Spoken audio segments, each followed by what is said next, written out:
Well, the whole N-word part, you could say was taken out of context, was, actually Joe Rogan called it a political hit job.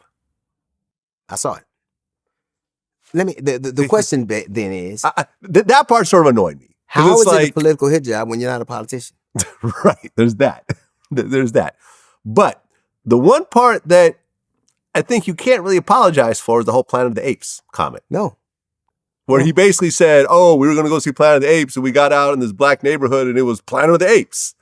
And then he said, you heard a little further, and I had a lot of fun. Well, I guess if you go to the zoo, you might have fun looking at apes. Like, I've gotten high a lot of times, and I've watched a lot. I've been to a movie with a lot of black people, and I never saw an ape. And if you get high and see apes, maybe you light that joint with a tiki torch. I just think... You light that joint with a tiki torch. That is a joke on so many levels right there. I do not believe, and I'll say it here and I'll say it flatly, either you feel this way or you know that pretending to feel this way works. Right. Because he got offered a $100 million contract from a right-wing platform.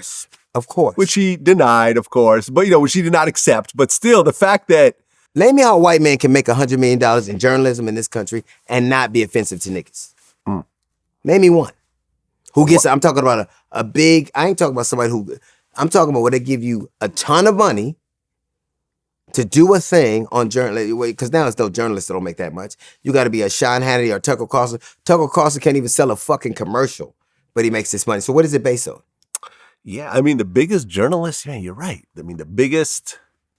Are insulting to black people.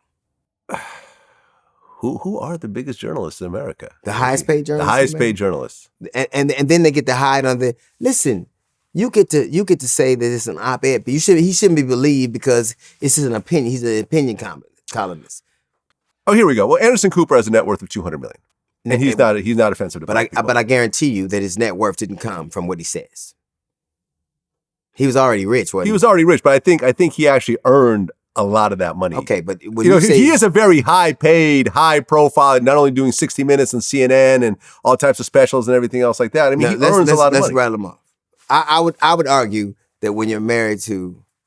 when your mother is an uber-wealthy woman, you might inherit some of that money. Yeah, his family is a... where's his family come from? The Vanderbilts? Vanderbilts, yeah, exactly. Yeah, I mean... But still, he is a very high-paid, well-respected journalist that does not make his money off of bashing. I would say really anyone for that matter. Not at all. But the caveat is, when you are one of the Vanderbilts and you're worth $200 million, I don't know how much of that you earned, and I don't know how much you inherit.